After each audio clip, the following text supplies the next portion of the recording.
26. We're back in 2026 with another Off the Record on the Rocks with my good friend, Mr. Ancarino Lara. Happy New Year. Happy New Year to you. New Year. Happy New Year to our listeners. The holidays were a joy. Things were weird there in December, ups and downs. The market's just doing all kinds of weird things. And here we are in January. I, for one, decided to take a social media detox. I'm also doing Dry January. This episode is not brought to you by Liquid Death Severed Lime, but it could be. And detoxing both from the booze and from Instagram, TikTok, Threads. I deleted all of the social media apps from my phone. That's a real detox. In fact, I will say that when I went to delete the apps, you are prompted on iOS with an option. Do you want to remove the app while maintaining your data, or do you want to delete the app? And I was like, oh, that's great. I'll just remove it for the time being because I'll likely want to get back on Instagram at some point. When you click remove, it disappears. And then about an hour later, I scroll through my notifications, and in the notifications bar, I start seeing Instagram things I'm being either tagged in or messages are being sent. And I'm like, wait a second. I literally look at my home screen. Instagram is not on my home screen. But if I go all the way to the right where it's like not your home screen, it's like all of your apps that you're still subscribed to, notifications were still coming through as though the app were still on my phone, and it pulled me right back in. I could look right inside my feed, even though the app, I couldn't navigate directly into the app itself. But through the notification, I was like, this is bullshit, and deleted it. I was like, that is, talk about the hook and talk about the memes controlling minds in 2026. I've got a lot I want to cover on this episode. I know we're going to try to keep it tight here, but I felt like for a while now that the phone, you know, whether it is the meme, whether it is the news, the narrative, or it is simply just the stress and the anxiety that is being fed to me and that is being passed around my family, I'm like, okay, let me see if I can take a detox here, see if I can feel the difference. And in fact, going full analog with my paper moleskin calendar, just to be decisive, to be purposeful about when I decide to pick up my phone. What am I doing when I go to pick it up? If it is something functional, necessary, if I'm creating something, taking a photo, taking a video, that to me feels worthy. But if I'm accidentally picking up my phone to scroll Instagram and check my email and scroll headlines, which may have an impact on our ability to news gather here over the next 30 days. Well, I think that's, I mean, first of all, kudos to you. You know, we'll get Liquid Death as an official sponsor sooner or later. I never heard of Severed Lime, but I'm sure all of their flavored names are real rocker friendly. So delicious. But, you know, so our world exists in our home with there's definitely an analog focus. There's definitely a, you know, checking of devices that have to go in and get put away. There's only certain times that the kids can use them, for example. The detox from the parent standpoint, though, is an interesting one. And when you talk about the deleting, or I guess you would call it like a soft delete, like in the traditional tech sense, you have what's like a frozen, like you're archiving it, or it's a hard delete.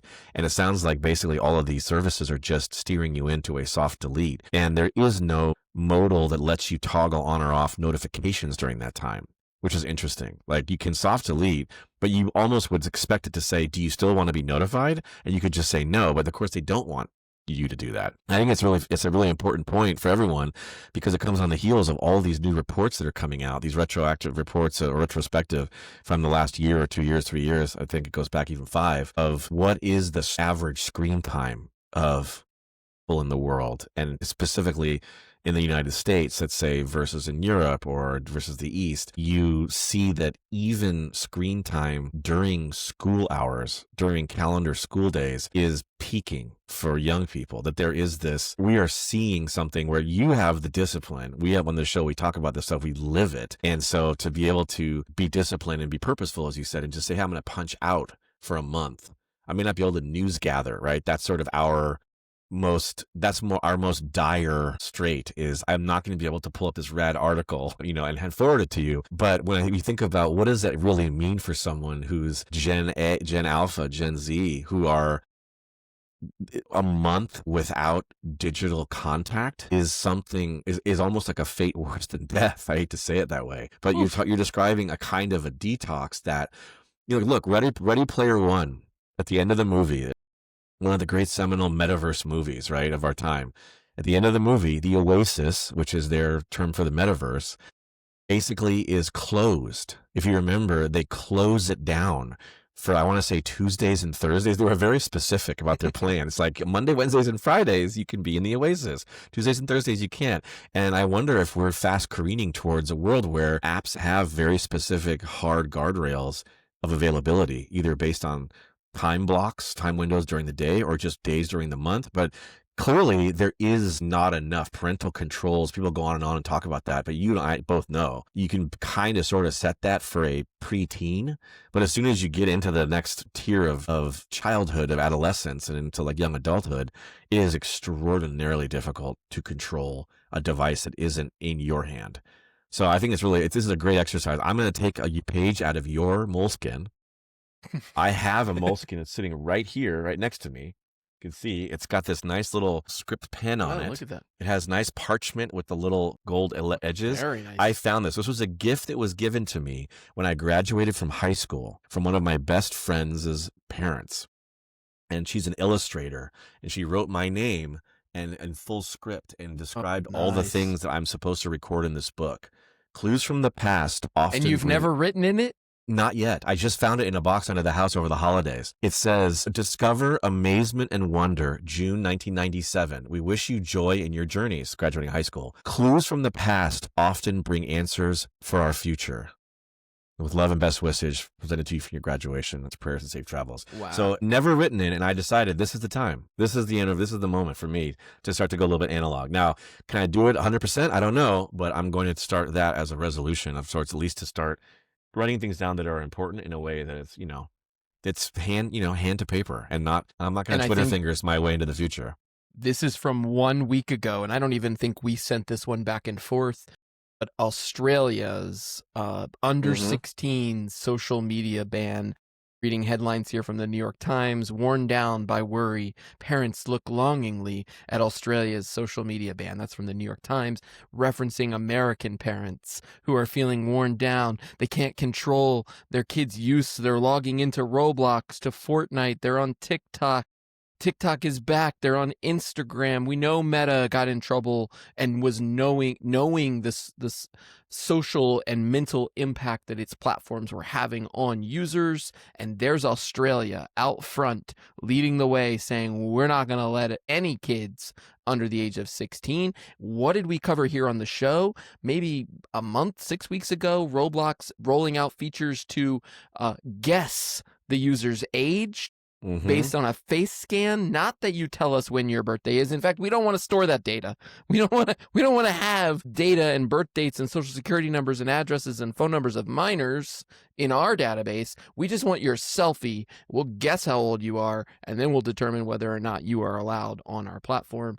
Australia saying you got to be 16 and above. It is fascinating to me that as you and I have been front running, and as we try to feel the vibes, feel the flow, read the tea leaves, and understand what's going on in the market, this turn in 2026, as we are describing 6 days in, the anniversary of an insurrection, we've got a lot to get to in terms of Trump and politics and expansionism of American policies and American ways and how we operate around the globe. And right now, for me, as a human in America, it feels like if I may be a little bit ahead of the curve. I hope I am, but it is a return to pen to paper off the social media platforms. We now know it's in the open, right? We talk about this. The scam is in the wide open. They're telling you what's happening, which maybe is our takeaway right there into Venezuela.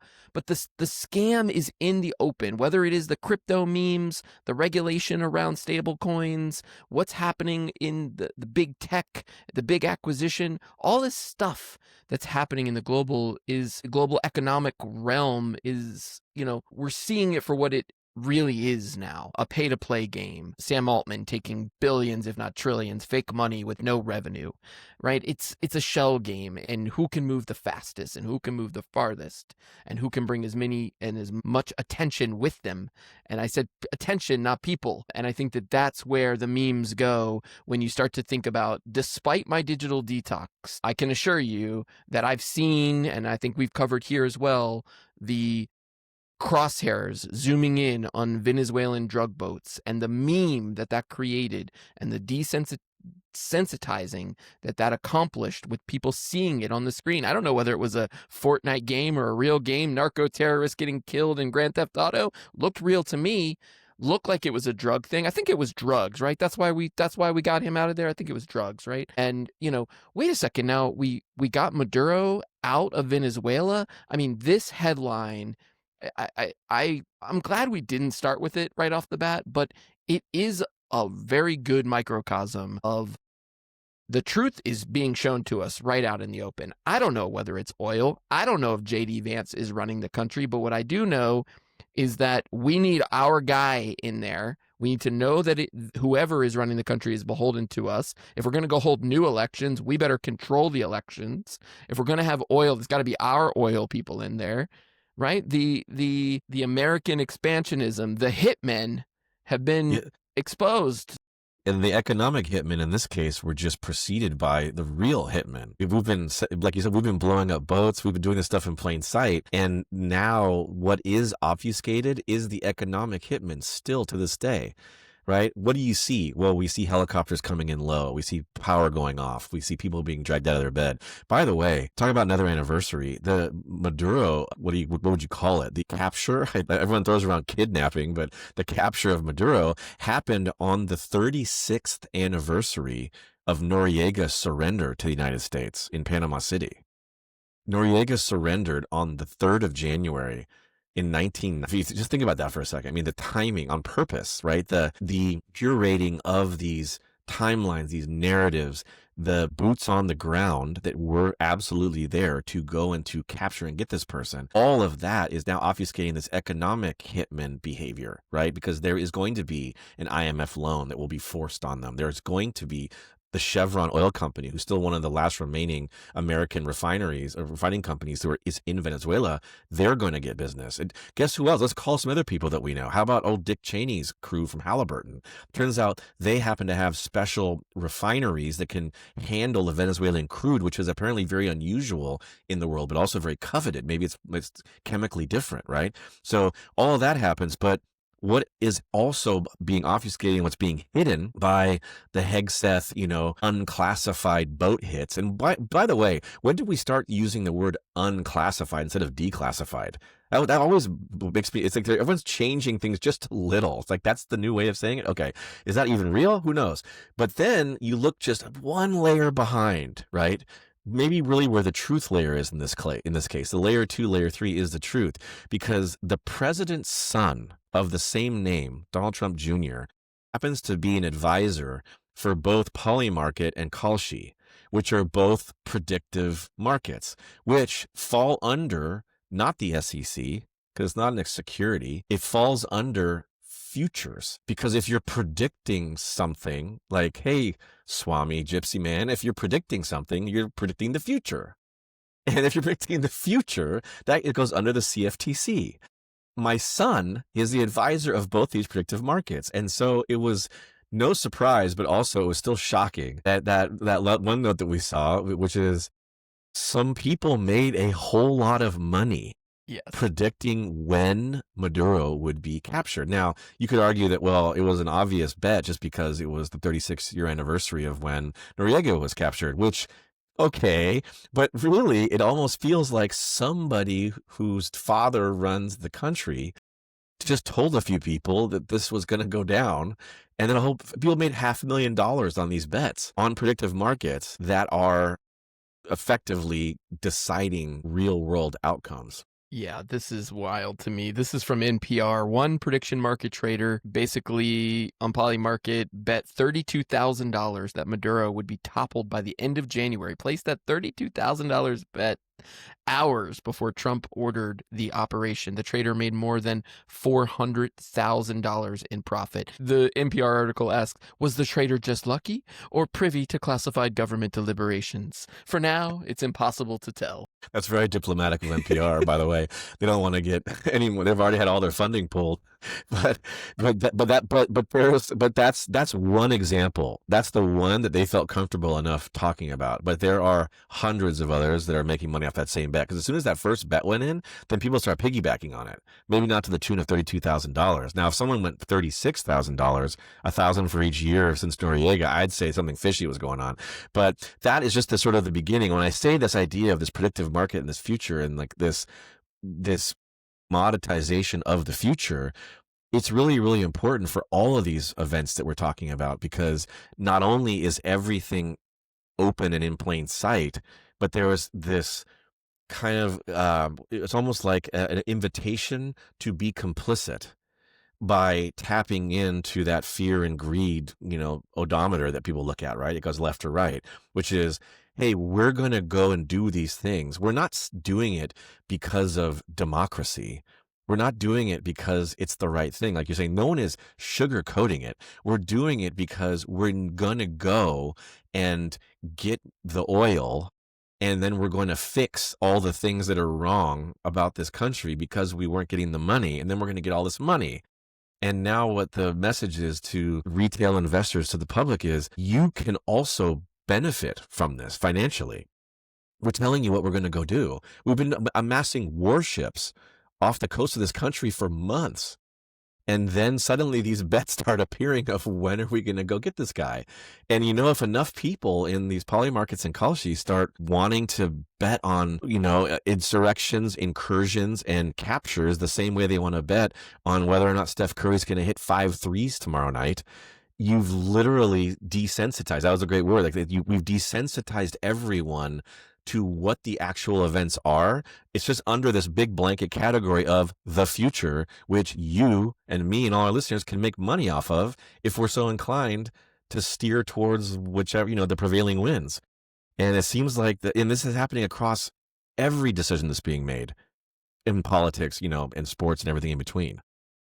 I think I'm going to go back to something you said on the direct, takeover of Venezuela, the American takeover. We know it's about oil. We know it's about money. But one thing that we're going to need to unpack here in the coming weeks is what happens with Maria Machado, the Venezuelan opposition leader and recent Nobel Peace Prize winner, who is known for her fight and adoption of Bitcoin in the Venezuelan country. And I read some article today that Venezuela may have as much Bitcoin as Michael Saylor's strategy. And when you just said that, of course Venezuela is going to get an IMF loan. You implied, of course we're going to come in, World Bank's going to give them a loan, they're going to be held into debt. What if that's not how they're going to do it? And what if the loan is going to be, we're going to take all your Bitcoin, we'll give it back to you in USDC. You can take literally a loan. We're going to function as the bank.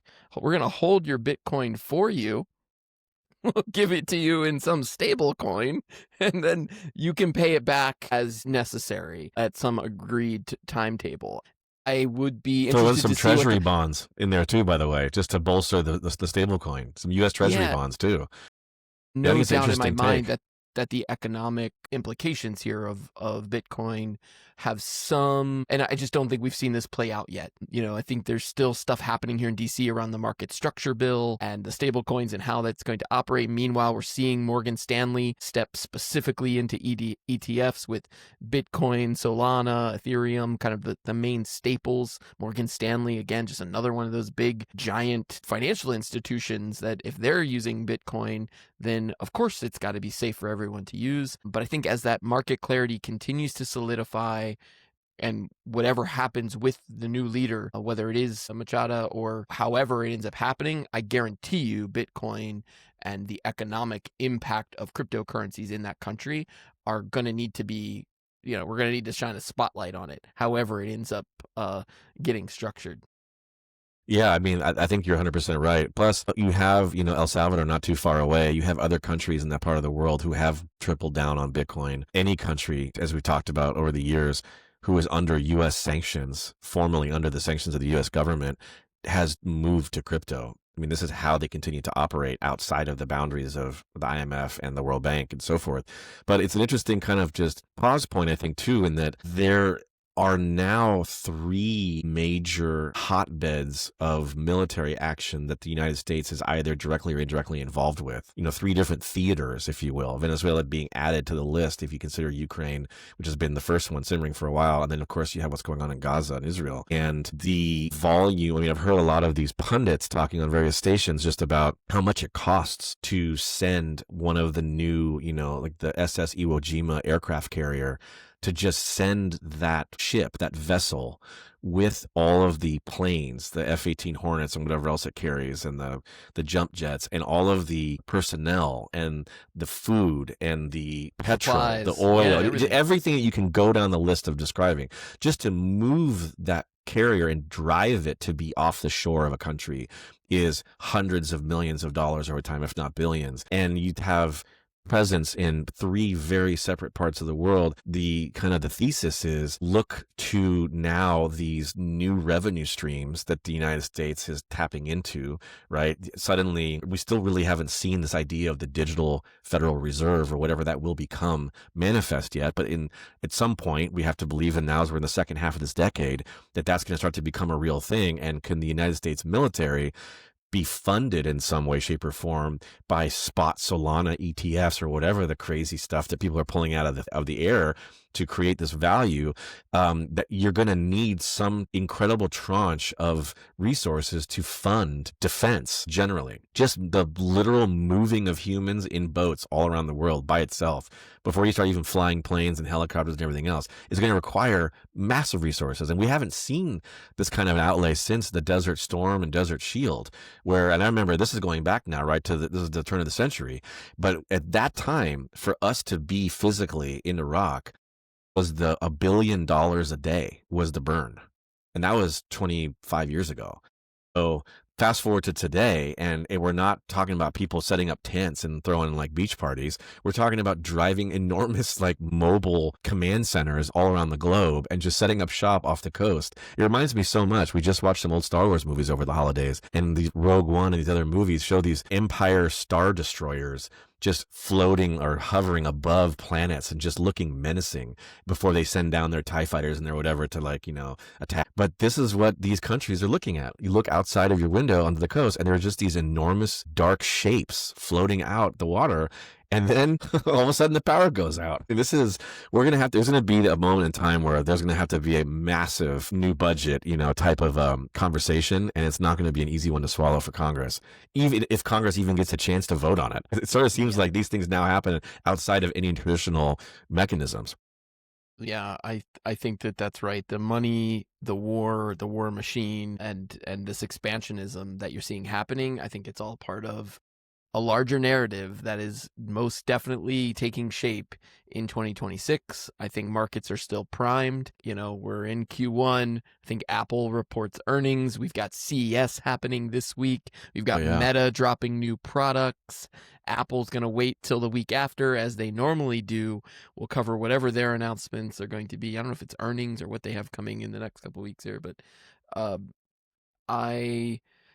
excited to see how the rest of 2026 shapes up. I think by the end of January, as we normally do before Martin Luther King Day, we've done this now so many times. Pay attention the next couple of weeks. The fix is already in. We start to get hints of it. There will be a lot of distraction, likely out of New York federal court, keeping things out of our mouths. One being Epstein, which we didn't talk about. Two being Elon, which we didn't talk about.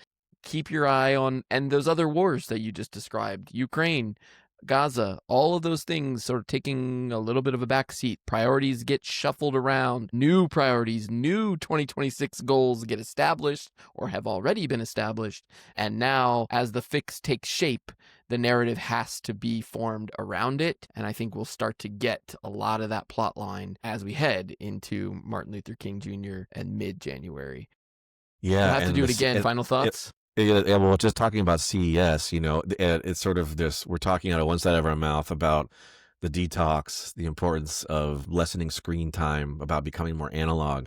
But on the other side of our mouth, it's the CES week. And the CES week is always full of new announcements of new hardware, where Samsung has a tri-folding screen device, which they purport is like folding up an iPad and putting it into your pocket. And Meta has this heads-up display with a teleprompter feature, so you can have yet even more data floating between you and whatever it is you're doing in the real world. So the companies that are responsible for keeping all of us in this metaverse haze, in this disconnected digital version of ourselves, they're just going full steam ahead. Even as as this first quarter of the century finishes and the next quarter starts, as the second half of the decade starts, and we all are saying, oh my God, this last 5 years since the insurrection at the White House has had so many things that we need to learn from and correct and move forward and become more human and be better to each other. But then I gotta go get that new device. I gotta strap those goggles on my face. I gotta go predict what's gonna happen in the real world via this digital thing. And maybe these kids maybe we're not gonna be on TikTok and Threads and, YouTube, because that's part of the social detox. But will we still be on DraftKings and Kalshi and Polymarket, just making predictive bets for the future? Was it 6 and 1/2 and a half dozen? I don't know, but it feels like we're a conflicted human race as we embark on this new year, and hopefully we'll find our way. Well, no doubt, set your intentions, set your New Year's resolutions. Mine is to do it again next week and the week after, and we'll keep going. We'll do it again, sir. Catch you next week. Happy New Year. Peace.